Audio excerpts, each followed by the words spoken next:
अगली रात गांव में हलचल। गांव में अचानक खबर फैलती है कि बगिया के पास गाय बेतहाशा भाग रही थी और कोई अजीब सी रोशनी भी देखी गई। रामू और बीरू, जो पिछली रात के अनुभव से डरे हुए थे, अब गांव वालों के साथ चर्चा कर रहे हैं। शाम का समय, गांव की चौपाल। रामू और बीरू बातें कर रहे हैं। अरे बीरू, कल रात फिर से वो बगिया के पास वाली सड़क पर कुछ अजीब हुआ। मैंने देखा कि कोई काली छाया तेजी से भागी और गायब हो। ये तो वही छलावा होगा जो दादी हमेशा कहती है। कहते हैं वो रात को भटकता है और जिसने उसे देख लिया उसका पीछा करता है। क्या सच में ये सब होता है? मुझे तो लगता है कि ये बस कहानियां हैं। मुझे नहीं पता, पर कल रात गडरिया हरिया कह रहा था कि उसने भी किसी को देखा। घर में रामू और सुमन दादी के पास है। दादी, ये छलावे की कहानी क्या है? अरे बच्चा, ये कहानी तो बहुत पुरानी है। कहते हैं कि कई साल पहले एक औरत इस गांव में आई थी। उसे लोग पराया मानकर तिरस्कार करते थे। एक दिन गुस्से में उसने श्राप दे दिया कि वो सबको डराएगी। दादी, ये तो बस डराने की बातें हैं। असल में ऐसा कुछ नहीं होता। मजाक मत कर। उस औरत की आत्मा अब भी इस गांव की बगिया में भटकती है। रात को वहाँ मत जा। रात का समय, रामू और बीरू बगिया के पास जाने का साहस जुटाते। रामू, मुझे तो लगता है कि हमें वापस चले जाना चाहिए। डरने की जरूरत नहीं है। अगर सच में कुछ हुआ तो मैं संभालूंगा। अचानक झाड़ियों से एक आवाज आती है। दोनों सहम जाते हैं। ये क्या था? सामने काले कपड़ों में एक आकृति दिखती है। रामू और बीरू चीखते हैं। सुबह का समय, चौपाल पर दादी से बात। रामू, क्या हुआ था कल रात? कुछ नहीं, वो बस एक बूढ़ा आदमी था जो लकड़ी लेने आया था। लेकिन सच में पल भर के लिए लगा जैसे वो छलावा ही था। देखा, मैंने कहा था कि डर की वजह से आदमी कुछ भी सोचने लगता है। पर ध्यान रखना, कभी कभी डर भी सच हो सकता है। हाँ रामू, अब तो तुम भी मान गए, है ना? डर चाहे असली हो या नकली, रात में बगिया जाना मना है। हर डर में सच्चाई नहीं होती, लेकिन सावधानी रखना जरूरी है। अगली रात गांव में हलचल।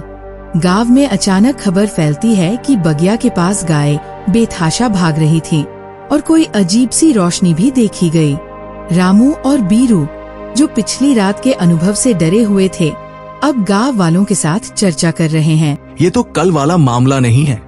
इस बार सच में कुछ बड़ा हुआ है। हाँ भैया, हरिया काका कह रहे थे कि उन्होंने रोशनी के साथ अजीब सी आवाजें भी सुनी हैं। गांव की चौपाल पर सब मिलकर विचार करते हैं। मैंने पहले ही कहा था कि बगिया का रास्ता रात में मत पकड़ो। ये जरूर छलावे का ही काम। मुझे तो लगता है गांव पर कोई बड़ी मुसीबत आने वाली। दादी, हमें क्या करना चाहिए? ये बात तो पंडित जी ही समझा सकते हैं। कल सुबह सब लोग मिलकर मंदिर चलेंगे। सुबह गांव वाले मंदिर में पंडित जी के पास जाते हैं। छलावे का प्रकोप तभी बढ़ता है जब कोई नियम तोड़ा जाता है। क्या किसी ने बगिया के पुराने पेड़ के पास कुछ किया है? गांव के सभी लोग एक दूसरे की तरफ देखने लगते हैं। रामू का छोटा भाई गोपाल डरते हुए आगे आता है। मैं और मेरे दोस्त वहाँ खेल रहे थे। हमने उस पुराने पेड़ से कुछ शाखाएं तोड़ ली थीं। यही कारण है। वो पेड़ गांव की रक्षक आत्मा से जुड़ा है। उसकी शाखाएं तोड़कर तुमने उस आत्मा को क्रोधित कर दिया। गांव वाले बगिया में पहुंचते हैं। सभी गांव वाले मिलकर बगिया के पेड़ के पास पूजा का आयोजन करते हैं।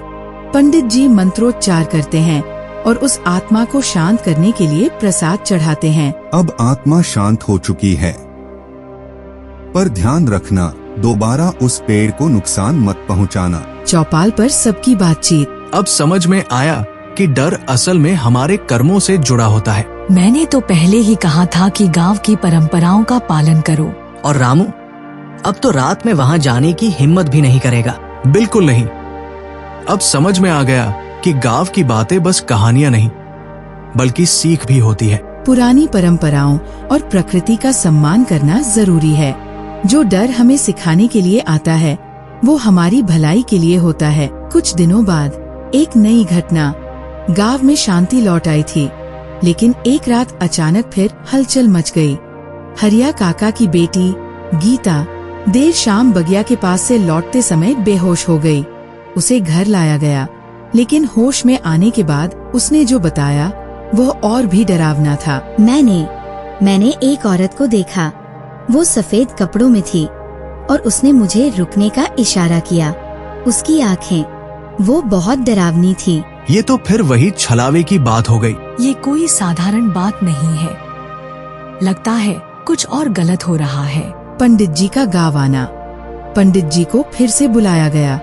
वे बगिया में जांच के लिए गए और लौटकर बोले, ये केवल रक्षक आत्मा की बात नहीं है। इस बार कोई बाहरी दुष्ट आत्मा यहाँ आ गई है। इसे रोकने के लिए हवन करना होगा और पूरे गांव को मिलकर इसमें भाग लेना होगा। तो देर किस बात की? कल ही हवन करेंगे। हवन की तैयारी। अगले दिन गांव वाले मिलकर हवन की तैयारी करते हैं। सभी बगिया के पास इकट्ठा होते हैं।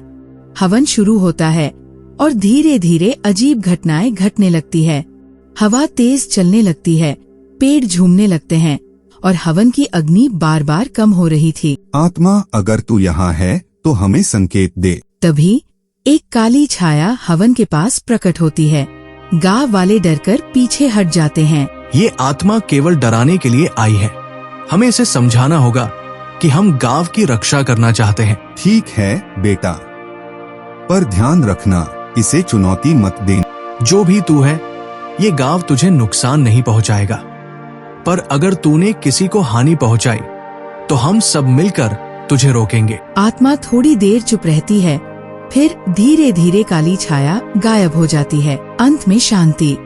हवन के बाद पंडित जी बताते हैं कि आत्मा ने गांव छोड़ दिया है। अब गांव सुरक्षित है, लेकिन याद रखना, प्रकृति और परंपरा का सम्मान करना सबसे जरूरी है। देखा रामू, साहस और एकता से बड़ी कोई ताकत नहीं होती। हाँ दादी, अब समझ में आ गया। डर से भागने के बजाय उसका सामना करना चाहिए। साहस, एकता और सही कर्मों से सबसे बड़े डर को भी हराया जा सकता है। चाहे कोई परिस्थिति कैसी भी हो, डर के आगे झुकना नहीं चाहिए।